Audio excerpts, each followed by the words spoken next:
Hey, it's Dawn from Dawn's Earthly Delights. Today, tomatoes. As you can see from the previous videos, building a hoop house, this is the hoop house that we built earlier this year, and I've already got things underway and going. So this is going to contain the tomatoes for this year. So here in the Pacific Northwest, our temperatures tend to be cooler, we get more rain, and tomatoes like heat. They like that sunshine and that heat, and that's what helps them to grow. So what I've done in here is that I've gotten my tomatoes in the ground, and then I covered the ground, or actually I covered the ground first and cut holes where I wanted the tomato plants to be, and I laid down this fabric. It's called garden fabric, and check your local Costco because mine actually carries it, so make sure that yours does. And what this stuff does is it helps to keep weeds down and keep the ground warm.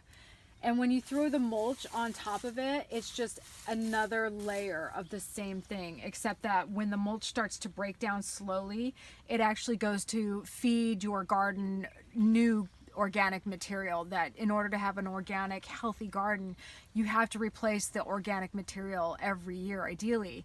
And we'll get into that later on. But for tomatoes, this works great because, as I said earlier, it's not just the above ground, the aerial parts of the tomato plant. The roots themselves really like that heat as well. So this is going to keep the ground warm. It's going to control weeds, but it's also going to help conserve watering. So when I come out here to water, and eventually I'll have hoses and soaker hoses hooked up, but I'm gonna pull this back just a little bit, and I'm only gonna water in this area for now until the plant gets a little bit bigger, and then I might expand it outwards because a tomato's root structure can go 2 feet deep and 2 feet wide. It's got an amazing root structure, right?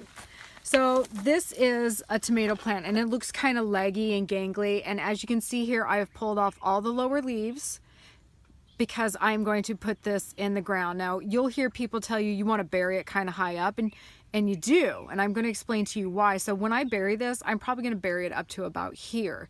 I pinched back the tops because I wanted to bush out a little bit more and get stronger. So as you can see down here, the tomato plant produces what is called an adventitious root.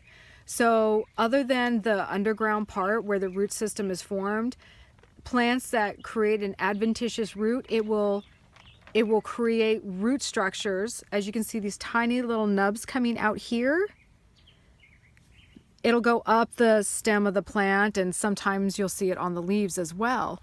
So tomatoes are one of those plants that actually benefits from multiple transplanting because it forces those adventitious roots to come out, which in turn is going to stabilize and help to feed the plant even more.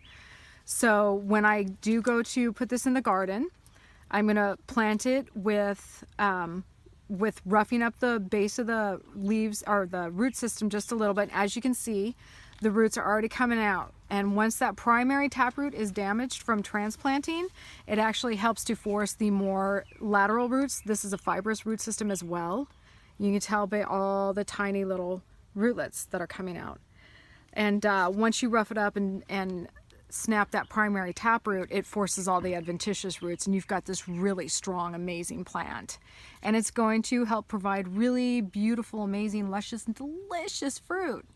So I will get this in the ground and I will get back to you. Thank you so much. Bye.